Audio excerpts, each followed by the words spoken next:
Doll Circle, and we have another doll chat for you guys. And as you can see by the title, this one's going to be about different ways of and different places of toy hunting and different methods and where we personally go to toy hunt. So everything about toy hunting in general. One of the first things that we'll bring up is like different places to go. Obviously, in all of our videos, we tend to just go to stores like Toys R Us, Target, Walmart, etc. I mean, there's a lot more than just major retailers to go to. Yeah, if you guys do your research in Google and stuff like that, you'd be surprised that there are maybe places within your radius that may have like literally we can walk to the ones. Yeah, like we've got a bunch around here. Like there's everything from Davies Toys, which I'm giving a shout out to, Davies Toys, and then we also have like Acme comic books and things like that. So there's different shops that have a variety of toys, whether it's comic books, dolls, you know, etc. And a lot of other places to go are like they're still retailers, but they're like Ross and TJ Maxx, because they will, a lot of times you'll find toys that didn't make it to major retailers for whatever reason. That Wave decided they didn't buy it, so they'll go right to and Ross's. They're cheaper. The little mini Blythe LSP Blythe collections that we had, we got Ross. A couple we found in Toys R Us, but they were like always clearance. That's how we started. Oh yeah, no, like clearance dolls are really good. So like bringing up the point of like Tuesday morning, Ross and those places. Like sometimes it's good to wait a second, because sometimes I'll notice like maybe those stores won't get the newest dolls, but if you wait like a month or whatever, you find dolls that you didn't know existed. Yeah. There's also Walgreens has sometimes toys. Well, they do have toys, but like my husband collects Transformers, and there's certain Transformers that were just at Walgreens. Yeah, so they're not even exclusives because they don't have a sticker. Do they have a sticker? No, yeah, they just happen to be going to Walgreens for whatever reason. So again, like one big thing for toy hunting that again a lot of people do see, at least in the YouTube world, is just going to major retailers. But now another thing is also doing thrifting. Now whether it's a thrift store like Goodwill, Salvation Army, Savers, places like that, which sucks we don't really have a lot of Savers around here. They're mainly up north, but up north. But like you guys always have the good stores up there. But we do have Goodwill and Salvation Army. But there's also other ways too, like yard sales. So secondhand shopping is another big thing that at least we do personally. A lot of times at yard sales, you will get it really cheap because, you know, maybe they're just clearing out their kids' stuff and they don't really know what they have. Also, with thrift stores, there's a lot of thrift stores that are like independent, so like they're for a charity or a church, and so you're also helping that charity. So you're doing two things at once. Exactly, and again, a lot of times they don't know what it is, so there's like 80 cents. I don't know. Yeah, I know. Like there's sometimes like I'll see people posting things like they bought, you know, a pop for $2 that's worth $150. You know, I mean, things like that, and I'm like, that's awesome. So I know I'm always like searching for like the new like cool thing at a thrift store. Yeah. And they're good to go on weekends too. Not that I'm giving out secrets. But I mean, if you guys are thrifters, you know this. Like after yard sales, whatever people have left over, they'll just dump at a thrift store. So weekends are normally really good. They normally get a lot of like there's stuff around that time, and they start putting it on Sundays and Mondays. So if you guys are big thrift store fans, comment below, let us know, because I definitely love thrifting. Also, consignment shops, which is like a higher end thrift store, but instead of it being donated, they sell it for you. You probably will pay more at that, and usually that stuff's like clothes, and that's kind of like.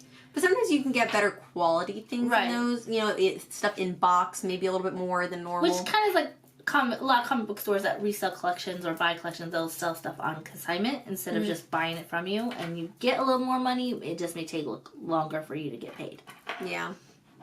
I think what was the other point that we're going to bring up? Craigslist. Oh yeah, Craigslist. Now, obviously, if you're much younger, be careful with this. Definitely, you know, have your parents help you. But if you're an adult, Craigslist is the very vast world of where you can buy stuff, sometimes locally, and then pick it up. Right. Obviously, be really careful with Craigslist and things like that. Yeah. But there's a big world in that. Also, find yard sales. There's so many that are listed now. I mean, when I post my sales, they're always listed on Craigslist as well, and that's how you're reaching a larger audience that way to buy your stuff. So when you guys are looking at shopping and you're like have a Saturday or Friday morning off, go on Craigslist the day before. You'll normally see a bunch of like yard sales being posted, and you can search them by toys and stuff too. And there's sometimes I'll see and people are like posting like, selling my American Girl dolls, and they'll have like, you know, selling my couch and other stuff. So you can just drive up and sometimes buy stuff that way. So also, yard sales are good on Craigslist. Facebook groups, a lot of Facebook groups have our buy, sell, trade, dolls, planners, whatever you can think of. That's all this group is like, okay, I'm going to sell this doll.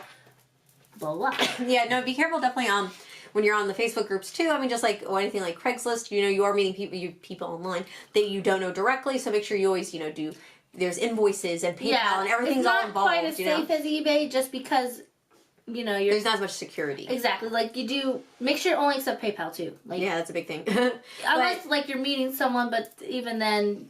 Careful. But one thing that like we do, again, like it's not a traditional sense of toy hunting, but you're still toy hunting because you're toy hunting at a yard sale. You're toy hunting online in a Facebook group and hunting for that one doll that you're missing, whether it's, you know, Monster High or Barbie. I mean, there's so many groups out there, pull-up groups and stuff. So it's a non-traditional form of toy hunting. Yeah, I mean, it's not as fun because you don't get to go to the store and actually pick it out and look at it.